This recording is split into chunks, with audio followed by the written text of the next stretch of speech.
continuer ce soir.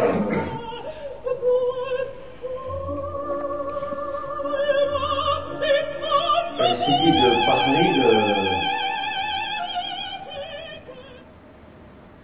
de l'intrication de la rencontre, de la convergence, je ne sais pas quel mot utiliser, qui se fait par ce que l'on appelle la voix. Donc, de la rencontre de... Mais ceci aussi du fait que nous considérons des êtres parlants, c'est-à-dire, je ne vais pas dire qu'on parle, hein, c'est-à-dire que la parole est une façon de répondre à quelque chose. C'est pour ça que ça peut être difficile de parler. Est une façon de répondre, et notamment, ça peut être un regard, hein, c'est-à-dire que c'est au nom du regard que l'on parle. Tout ceci, évidemment, ce regard étant un regard qui n'existe pas, c'est-à-dire qui ne dit rien. Vous voyez que la découverte de la psychanalyse, c'est ça. Donc, du fait que nous sommes des êtres parlants, nous pouvons parfois,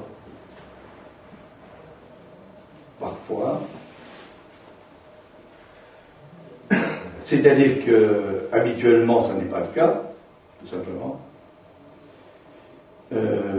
Habituellement on parle au sens du blablabla, hein. C'est pour ça que dans la cure, il faut essayer de faire du blablabla, parce qu'il n'y a pas d'autre solution. Essayer de dire ce qui vient sans trop penser. Ce qui est attendu, c'est le moment dont on parle, là, dont j'essaie de parler,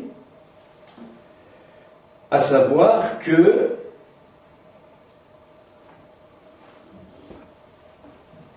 rencontrant, plus exactement,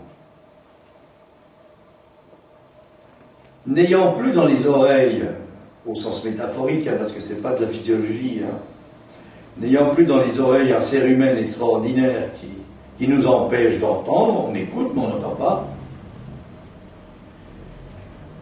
on va être sollicité, c'est-à-dire que tout se passe comme si on recevait un appel d'un lieu qui n'existe pas. Et ce lieu qui n'existe pas, c'est ce qu'avec Lacan nous pouvons appeler le lieu de l'autre. Qu'il barre, pour montrer que c'est ça, c'est écrit, c'est qu'il n'existe pas. Et il ajoute en plus un grand S qui veut dire, qui se lit signifiant. Donc, le signifiant du grand A barré. Là, on n'est évidemment pas du tout dans le sens. On est dans tout à fait autre chose, ce qu'on appelle la dimension de la signifiance, mais pas dans le signifié, pour reprendre ces références linguistiques. On est dans le champ de la signifiance, et là, le champ de la signifiance, il nous est bien difficile, je dirais même que, évidemment, on essaie de le contrôler, quoi. Hein, c'est-à-dire qu'on rabat la signifiance sur le signifié. Et on est, en général, assez malade de ça. Hein? Qu'est-ce que ça veut dire, pourquoi, etc. Donc, tout se passe comme si, on reculait, je dirais, on récusait cette dimension qui pourtant est d'une certaine présence, même si elle n'existe pas, mais c'est difficile de trouver les mots. Et l'enjeu de ça, c'est que dans cette réponse, alors dans cette réponse en parlant, donc vous voyez, dès que je parle dans ce contexte-là, j'interprète, pas au sens commun du terme, hein. Je suis un interprète, dès que je réponds à une question, et répondant à cette question, eh ben, je vais pouvoir peut-être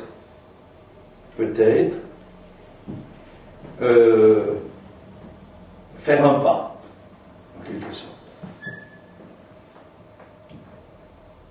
Mais je ne saurais pas du tout que je fais un pas au moment où je le fais. Par définition, puisque je ne suis pas dans le signifié. Je ne suis pas dans le sens. Je suis plutôt à contresens.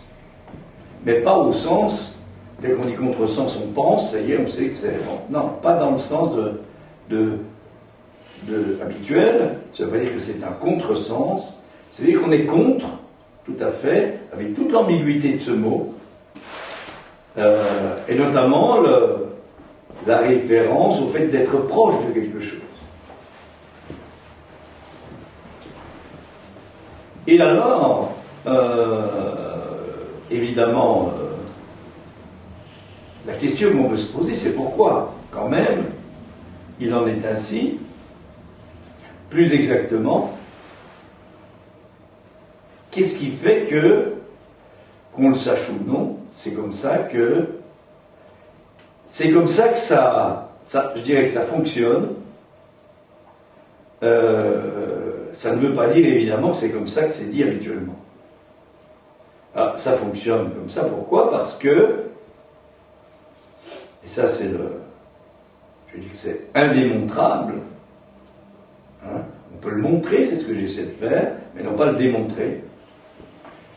Parce qu'on n'est pas dans un discours scientifique, tout simplement. Il n'est pas question de le prouver. Montrer, c'est pas prouver. Hein?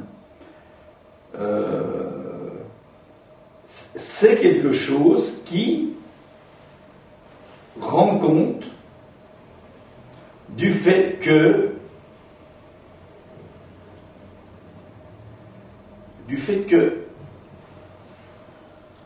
il y a quelque chose qui peut cesser de ne pas s'écrire.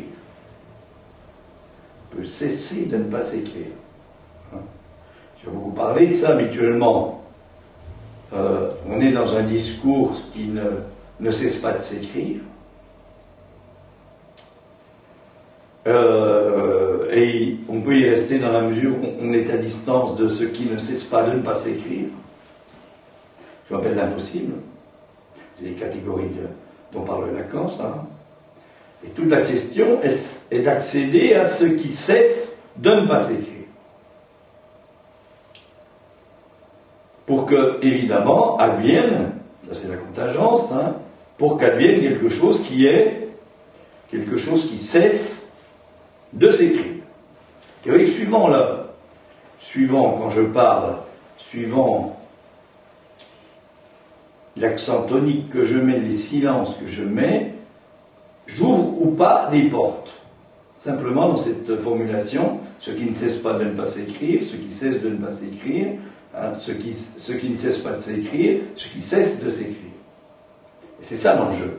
L'enjeu du symptôme, c'est qu'il cesse de s'écrire. Toute la question. Bon, je ne vais pas trop rester sur ces considérations-là. Je reviens à ce que je disais tout à l'heure, c'est-à-dire que si quand je parle, quand je chante à plus forte raison, j'interprète,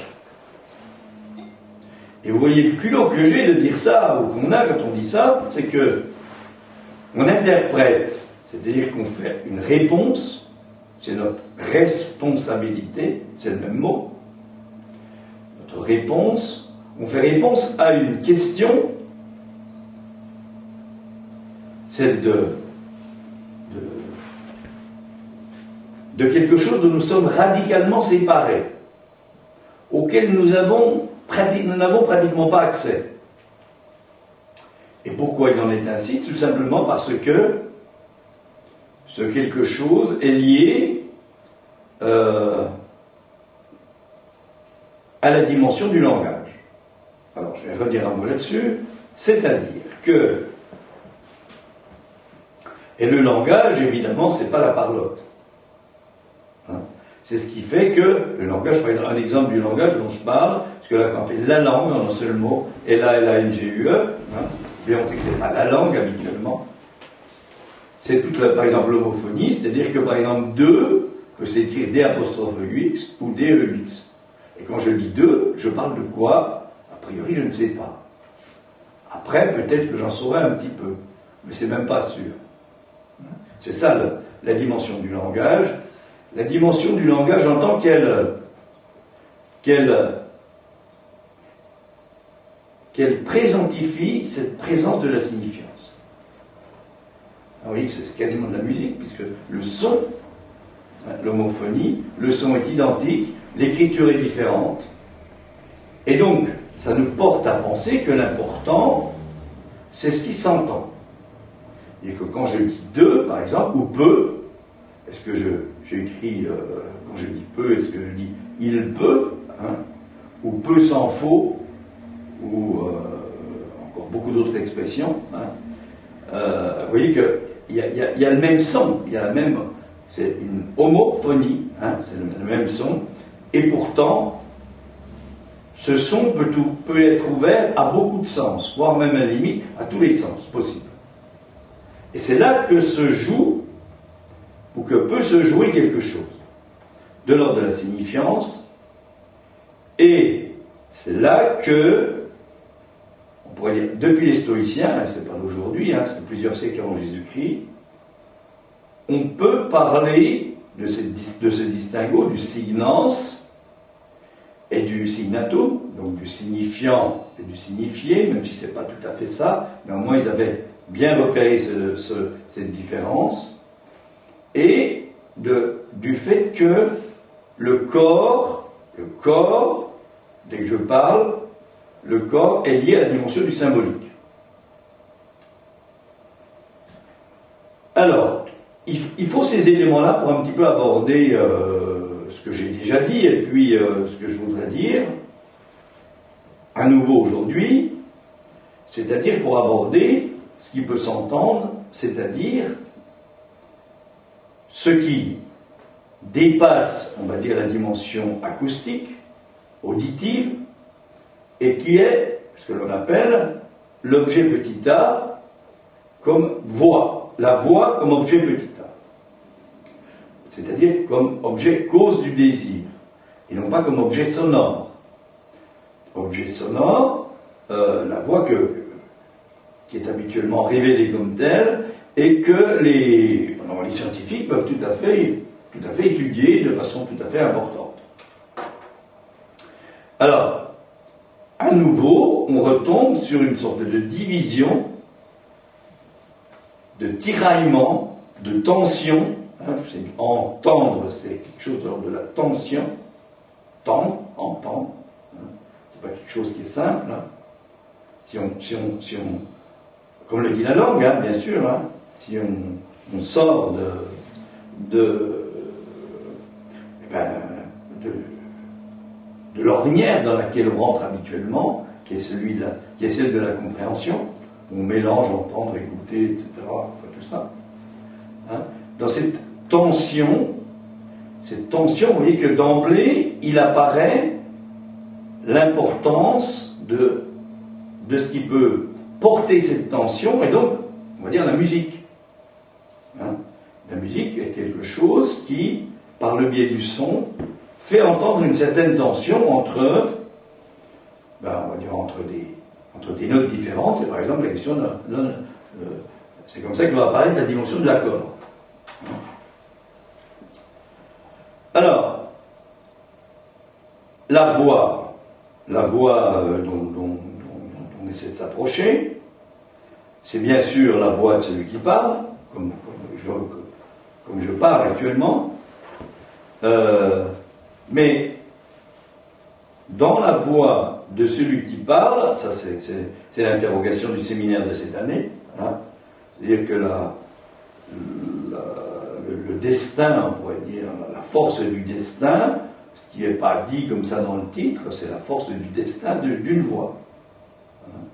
Ça apparaît de plus en plus et évidemment c'est référencé à l'opéra, puisque non seulement c'est un opéra de Verdi, bien sûr, mais néanmoins l'articulation, comme je le disais tout à l'heure, qu'on essaie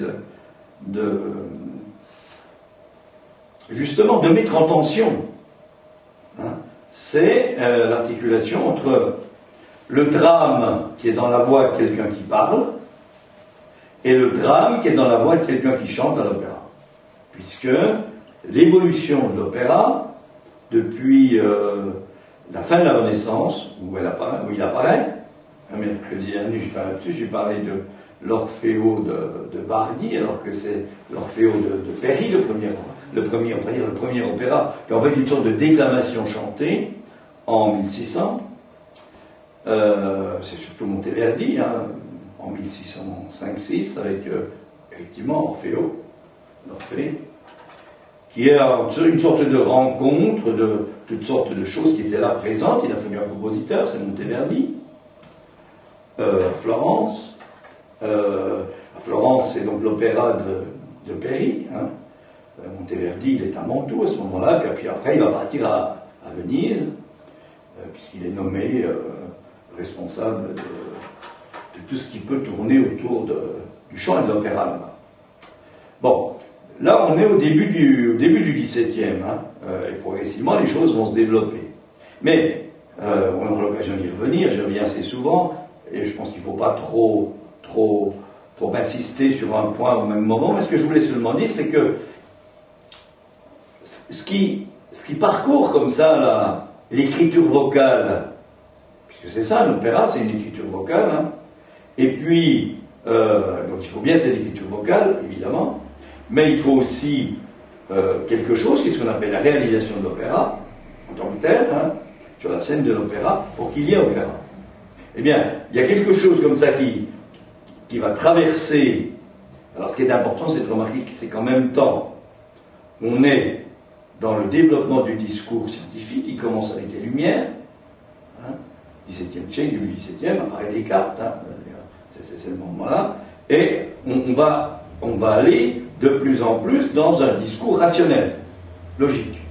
Et en même temps, se développe cette dimension de l'opéra qui va partir un peu à contresens, en fait. C'est-à-dire qu'après Monteverdi à Venise, l'opéra va aller à Naples, plus particulièrement. Le directeur de l'opéra, je crois qu'il s'appelle Provençal, Francesco Provençal, et c'est là que vont apparaître les voix de Castra. Et l'apparition, quelque chose qui se différencie de Monteverdi et de Venise et d'autres encore, hein, c'est l'apparition de ce qu'on appelle un grand air.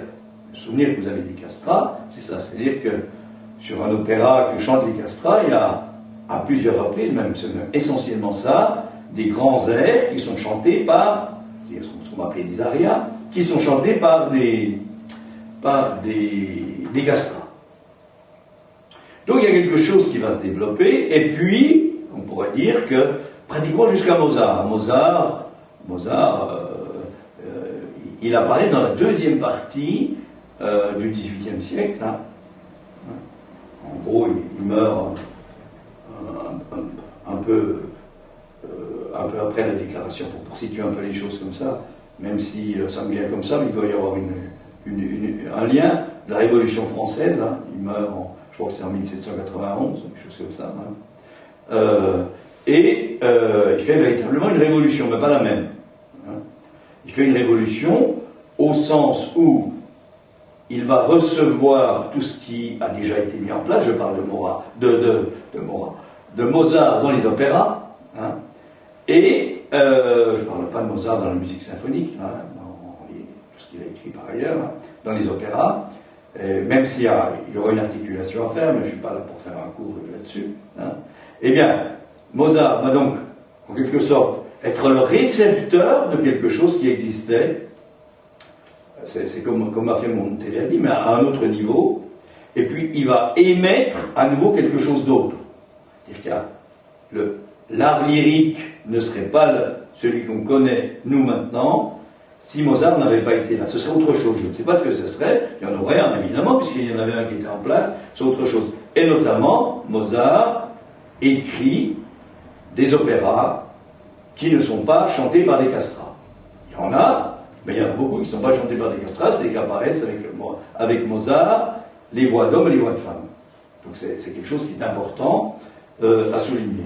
Pourquoi? Juste rapidement quelque chose, on ne sait pas bien comment était la voix des castrats, hein. Il n'y a pas d'enregistrement, même si on en a fabriqué.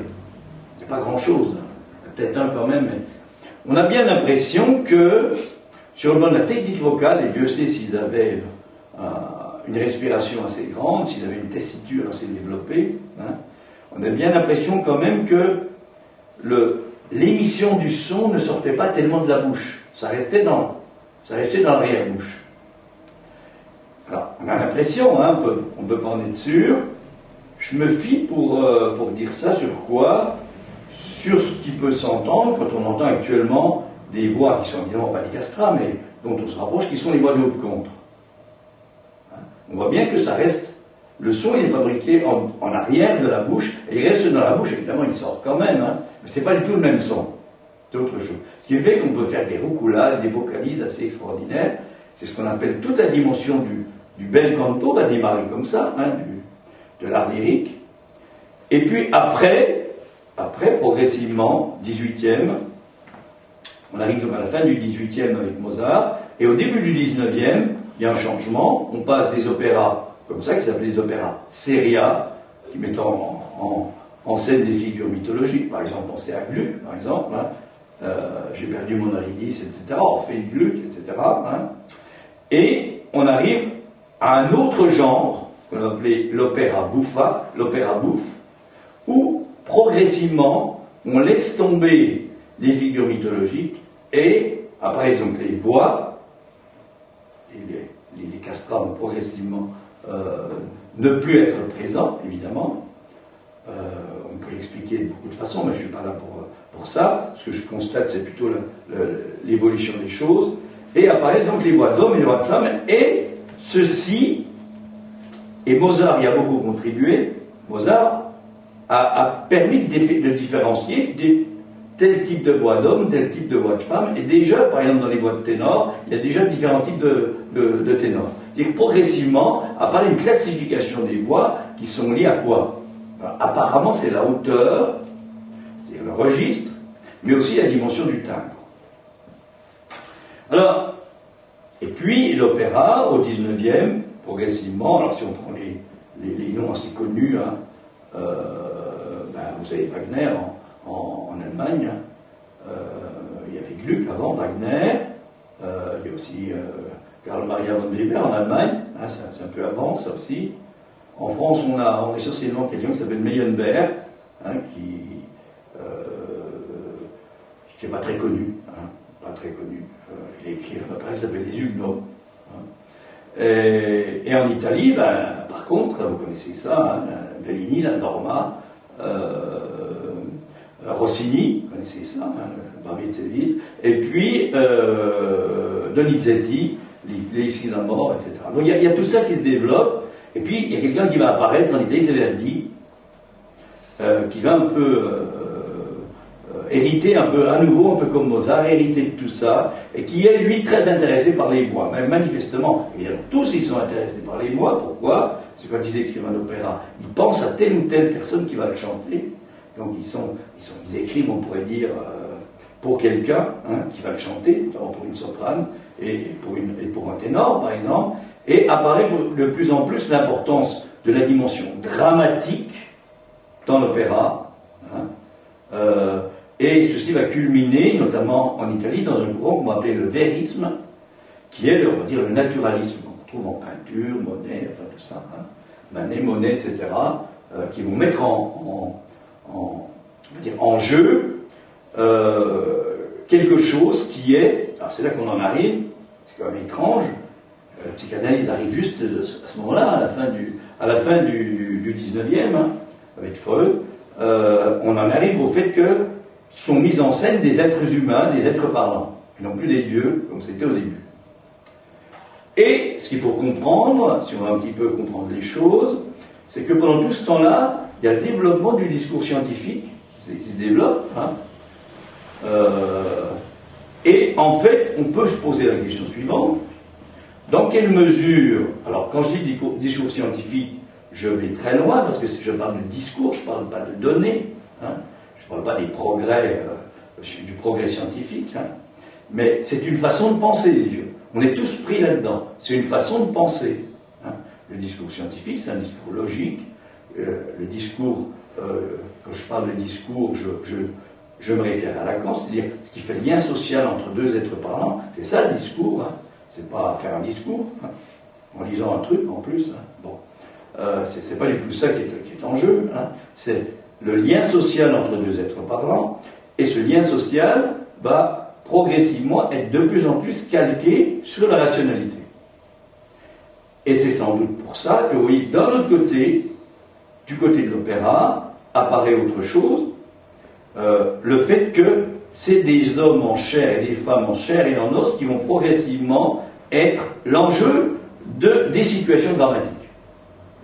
Hein. Y a sans doute un rapport, il ne faut pas aller trop vite, et puis dans la musique elle-même, il va y avoir, à la fin du 19e, cette révolution qui est introduite par Schoenberg, qui est la musique à 12 sons, ce qu'on appelle la musique atonale, il faudrait plutôt dire dodécatonale à 12 sons, hein, qui est particulière, je n'en ai déjà parlé. Bon. Alors, je dis tout ça pourquoi? Parce que progressivement, on arrive à quoi avec tout ça? Parce que c'est ça la question. Hein. C'est pas tellement je glisse un peu, mais pourquoi pas? C'est pas tellement de se prémunir contre la grippe. Hein. C'est pas ça l'enjeu. C'est qu'est-ce que c'est qu'un être parlant? Voilà. Et vous voyez que le discours scientifique, il ne faut pas lui demander autre chose, il ne faut pas lui demander de prendre en compte ce qu'il ne peut pas prendre en compte, parce que c'est comme ça. Quand ça va plus, c'est quand c'est lui qui va édicter les normes pour l'être parlant. Ça va plus parce qu'il ne peut pas prendre en compte ce que j'évoquais tout à l'heure, c'est le fait que quand on parle, on interprète une question. Une question, on ne pourra jamais dire quelle est la question. Mais on est dans une... Alors là, le discours, dans un certain type de lien social, avec un autre supposé. Attention, autre supposé, c'est pas quelqu'un comme ça, c'est un autre du langage. C'est très compliqué. Alors, donc vous voyez que ce parcours que je viens de faire rapidement, là, eh ben ça... Du coup, il faut que je redise quelque chose d'autre. Qu'est-ce qui s'est passé au moment de la Renaissance? Bon. Et qu'est-ce qu'il y avait avant la Renaissance? Et ça nous fait remonter un peu plus en avant, c'est-à-dire à l'état féodal. À l'état féodal, je ne parle pas de la dimension politique, hein, telle qu'elle a pu apparaître, mais on pourrait dire que l'état féodal est nettement en retrait par rapport à ce qui se passait chez les Romains, par exemple. Hein, les Romains étaient beaucoup mieux organisés que ça. Par exemple, un exemple simple, chez les Romains, les femmes avaient des droits civiques importants. Ce n'est pas du tout tellement le cas au moment de la féodalité du Moyen-Âge. Eh bien, on pourrait dire quelque chose qui apparaît à ce moment-là. Ça va être un petit peu notre point de départ. Je ne sais pas si on arrive à parler de la voix, mais enfin on verra bien. À ce moment-là, c'est le fait que il y a quelque chose que vous connaissez tous, c'est la question de l'amour courtois. Alors là, attention, il faut éviter de penser l'amour courtois à partir du discours scientifique qui n'arrête pas de nous faire penser d'une certaine façon, qui va apparaître après. Hein? L'amour courtois, c'est quoi? C'est le fait qu'à un moment, on peut dire ça comme ça, à la lumière des données psychanalytiques. Hein, ce qui compte, c'est vraiment de faire une composition, c'est-à-dire un tableau composite, c'est pas de vouloir suivre comme ça les siècles et dire il y a eu ça, puis après il y a eu ça. Non, c'est pas comme ça. Le problème, c'est comment tout ça se met en scène, d'une certaine façon. Chez quelqu'un qui parle, en l'occurrence, chez moi qui suis en train de vous parler. il y a eu à un moment, vers la fin du Moyen-Âge, quelque chose comme une lumière, là quand on parle d'un météore, qui s'appelle l'amour courtois. Qu'est-ce que c'est que l'amour courtois? Vous savez ce que c'est en fait, hein? C'est le fait que, ça va nous amener un petit peu là sur la scène de l'opéra après, hein, il n'y a pas d'opéra à ce moment-là, hein. C'est le fait que ce qui pouvait se passer entre un homme et une femme est tellement, comment on pourrait dire ça, et d'un niveau tellement dégradant, que apparaît un météore, tout d'un coup, il apparaît quelque chose, on ne sait pas pourquoi, il apparaît quelque chose, un nouveau type de lien social, qui met en évidence, on va dire comme ça, hein,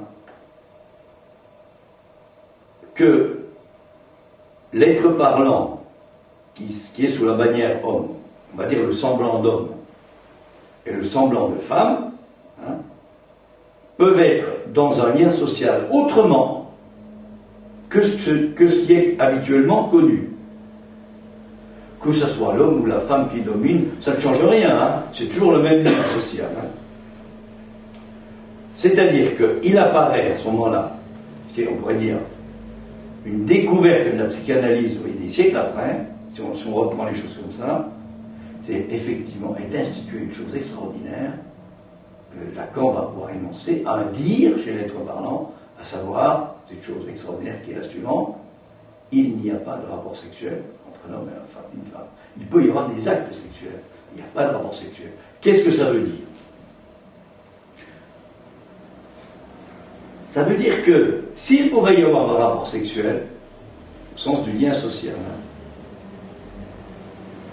ça veut dire que la dimension de l'autre dont je parle là, c'est-à-dire finalement de l'autre sexe, n'existerait pas. C'est-à-dire que nous serions tous homo, sexuels, pour bien différencier. Hein. C'est-à-dire que les relations habituelles entre un homme et une femme sont de l'ordre de l'homosexuel. Je ne mets pas sexualité comme ça évite toute confusion. C'est-à-dire que ce qui fait que ça ne va pas en général entre un homme et une femme, hein, eh bien c'est tout simplement parce que ils sont tous les deux pris dans le même truc, à savoir cette homosexualité. Qu'est-ce que ça veut dire? Homos en grec, ça veut dire homoios, ça veut dire semblable. Donc ils sont identiques sur le plan du sexuel, c'est-à-dire qu'ils sont dans un discours particulier qui est celui que Lacan va appeler le discours du tout homme. Un discours qui ne va pas loin parce que, eh bien, d'une certaine façon, il est très proche du discours scientifique dont je parlais tout à l'heure. Hein?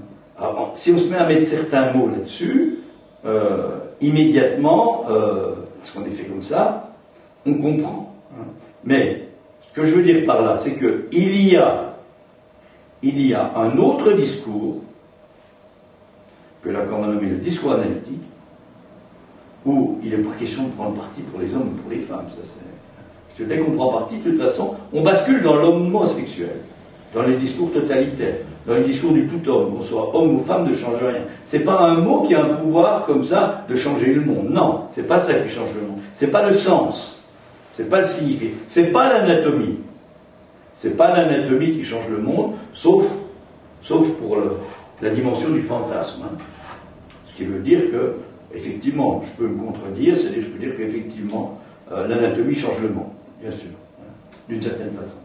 Mais, sur le plan de la vie, c'est-à-dire du désir, de ce qui nous anime, c'est pas l'anatomie qui est en jeu, et donc, chacun d'entre nous, non pas est bisexuel, là c'est l'anatomie, mais chacun d'entre nous a cette dimension du possible d'être dans un discours qui est, pour bien préciser les choses, on va dire avec Lacan celui de la fonction phallique, c'est-à-dire celui du tout homme, hein. Et puis, chacun d'entre nous, du fait de cet autre dont je parle, là, du fait du langage, n'est pas tout dans cette fonction-là. Il y a quelque chose qui reste.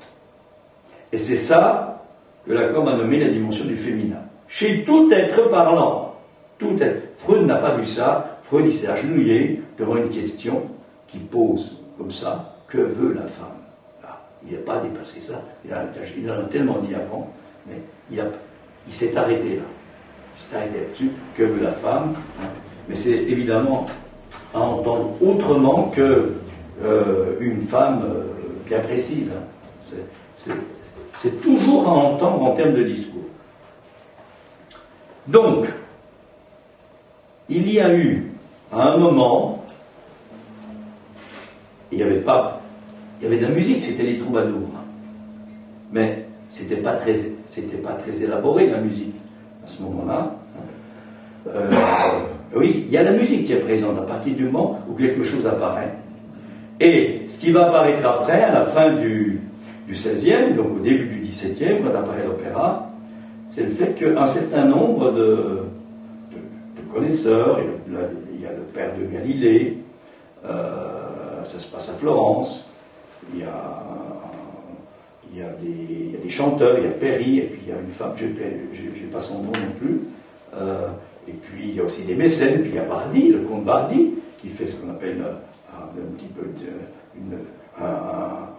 un petit groupe, une camerata, et comme il trouve que la voix n'est pas suffisamment mise en évidence dans le développement qui est en train de se passer de la musique, c'est eux qui vont décider la création de ce qu'ils vont appeler l'opéra. L'opéra démarre sur la voix, ça ne démarre pas sur la musique. Évidemment symphonique, il n'y en a pas encore à ce moment-là, mais ça ne démarre pas sur la polyphonie. Ça démarre sur la voix, et la voix qui chante seule. Au début, ça va être une déclamation. Le père de Galilée, par exemple, qui connaissait très bien, notamment Homère, Ovide aussi, va prendre des poèmes grecs et latins, et va mettre de la musique et faire ce qu'on appelle une déclamation. L'objectif étant l'importance de la voix, est-ce qu'elle dit, est-ce qu'elle chante. Donc vous voyez que pendant quand même longtemps, s'est posé la question de la voix comme pouvant transmettre quelque chose, parce que c'est ça qui se passe à ce moment-là. Et puis après, on va partir dans le développement de la musique. Alors, si on revient maintenant un peu au XXe siècle, on va dire, ce qui vient de se passer, ou ce qui est en train de se passer, là, on se rend compte que, en même temps qu'apparaît la psychanalyse, eh bien, l'opéra bascule de plus en plus, enfin, va de plus en plus dans le sens dramatique, c'est-à-dire dans le sens de quelque chose qui prend en compte les passions humaines. C'est plus les passions des dieux, hein. C'est les passions humaines, hein, dès qu'on arrive avec Verdi, Puccini, et se pose la question à ce moment-là de savoir comment tout ça peut être transmis au-delà du sens. Au-delà du sens. C'est là qu'on arrive à la dimension de ce que peut être une voix qui chante, et ceux qui ont pu aller, notamment, si vous avez entendu récemment, là, Turandot, là, à partir de la prestation qui a été faite au Métropolitain de New York il y a une dizaine de jours, là, vous avez pu vous rendre compte, je pense, enfin c'est comme ça que moi j'en parlerai, que il y a un vrai problème. Bon, l'opéra, ça peut être très intéressant, il y a une mise en scène fabuleuse, etc. Mais il y a quand même un problème, on est quand même dans un opéra, dans un lieu où il y a, en principe, les plus grandes voix qui se prononcent. Hein. C'était pas quand même terrible les voix, sauf une, celle de Liu, c'est-à-dire celle de, je ne sais plus quel est le nom une voix de soprane, qui transmettait bien quelque chose qui était, comment appeler ça, de l'ordre d'une certaine, qui transmettait bien le fait que on peut toucher à cet autre dont j'ai parlé tout à l'heure, c'est-à-dire on peut toucher à cette dimension de la jouissance de l'autre. La seule chose, c'est qu'il n'ouvrait peut-être pas assez la bouche. transmettait assez bien. Alors c'est d'autant plus important que Puccini, quand il écrit cet opéra-là, finalement il part sur le fait qu'il va faire un drame, parce que l'opéra c'est évidemment un drame, hein, qui va opposer un ténor, donc Calaf, celui qui chante ce rôle-là, cette partition, et puis Turandot, la princesse de glace, là, hein, qui est prise dans le fait qu'elle refuse tout amour de quelqu'un, du fait qu'elle dit qu'elle a à soutenir le souvenir d'une aïeule qui a été violée, etc. Donc, jamais elle n'appartiendra à quelqu'un. C'est comme ça que c'est écrit à un certain moment. Hein. Mais, ce que je veux dire par rapport à ça, c'est que, alors c'est Marcello Giordani, je ne sais plus, c'était le ténor, au moment où il y a un moment très important dans cet opéra, et vous savez que cet opéra qui est comment on pourrait dire ça, que Puccini a laissé en rade puisqu'il est mort. Il est mort avant de finir l'opéra. Et en fait, il n'arrivait plus à trouver la fin de l'opéra. Il ne savait plus comment faire. Hein. Il commence en 1920, en 24, il va mourir exactement, je crois, le 29 novembre 1924 à 11h30 à Bruxelles. Il est parti à Bruxelles parce qu'il avait il ne le sait pas encore à ce moment-là, mais il avait un cancer de la gorge. Pas rien dans un compositeur d'opéra. Hein. Il part avec toutes les esquisses pour penser le finir. En fait, il ne pourra pas le finir. Mais il avait dans l'idée que ça devait se terminer, quand même, cet opéra, sur la rencontre entre Turandot et... Turandot, c'est la princesse de glace, c'est une femme. Et puis Calaf, qui est donc le prince, qui veut l'épouser. Et notamment que ça devait se terminer à... Enfin, on ne sait pas bien, parce que justement, il a eu des idées, il n'en a fait pas, il en est, à certaines personnes, il a écrit des lettres, hein, mais on ne sait pas bien, justement, parce qu'il n'a pas pu le finir. Hein. Mais manifestement, ça devait se terminer après un aria, qui s'appelle Nessun Dorma, hein, que personne ne dorme, hein, chanté par Calaf, et où après, de toute façon, le prince, donc Calaf, devait, par un baiser extraordinaire, emporter l'aveu de celle qu'il aime, qui est Turandot. En fait, ça ne s'est pas passé comme ça, parce que d'une part, après sa mort, on a demandé, on s'est dit qu'est-ce qu'on fait. Toscanini, Arturo Toscanini, vous connaissez sans doute, qui avait été sollicité, je crois que lui et d'autres, ont voulu que ça se termine assez rapidement, donc on a fait appel à quelqu'un qui s'appelle Alfano, qui a fait différentes versions. Finalement, ce qu'on a vu l'autre soir, c'est pas du tout la fin, c'est pas ce que Puccini a écrit comme musique, puisqu'il ne l'a pas écrit. Il y a des esquisses plus ou moins importantes qui ont été élaborées. Et ça traduit bien le fait que ça se termine de façon un peu... ça se termine bien, quoi. Hein. Ça se termine bien, sauf que Liu se suicide. Hein. Et puis finalement, on a l'impression que... Enfin, c'est un peu l'impression que j'ai eue, moi, l'autre soir, là, c'est que finalement, ce qui est important dans l'opéra, c'est pas du tout le duo d'amour à la fin, qui était la visée même de l'opéra, mais c'est le moment où Calaf fait sonner par Turandot de répondre aux trois énigmes. Donc c'est autre chose. Donc il y a quelque chose qui est une espèce de virage qui a basculé sur le fait que c'est autre chose qui est transmis. Après tout, c'est comme ça. Alors, il me reste encore quelques minutes là, avant de m'arrêter. Ce que je voulais dire par rapport à ça, c'est donc que au moment, parce que c'est un peu comme ça qu'on avance, hein, au moment donc où apparaît la psychanalyse, c'est-à-dire le fait de parler, c'est-à-dire le fait de parler comment? En pure perte, c'est ça la différence, que le discours scientifique, et que parler en pure perte, ça produit de la jouissance, c'est ça qui se passe dans une cure, hein, en fait, au-delà de tout ce qu'on peut penser, eh bien, il y a quelque chose qui se développe qui s'appelle l'opéra, où il s'agit effectivement de transmettre qu'il y a aussi de la jouissance. Et ça se passe, et tout ça se passe par la dimension de la voix. Donc c'est ça l'enjeu de l'un et de l'autre. Et je crois que je vais m'arrêter là-dessus, c'est pas notamment de donner des explications psychologiques sur l'opéra. C'est le discours scientifique à nouveau, c'est-à-dire le discours universitaire. Le discours universitaire, ce que le discours universitaire, ce n'est pas un discours qui ne se tient qu'à l'université. C'est plutôt autre chose. Mais en fait, c'est aussi à l'université. C'est un discours explicatif. Où on va expliquer que Puccini a écrit ça parce que dans sa vie, etc. On n'a rien à faire. C'est pas le problème, ça.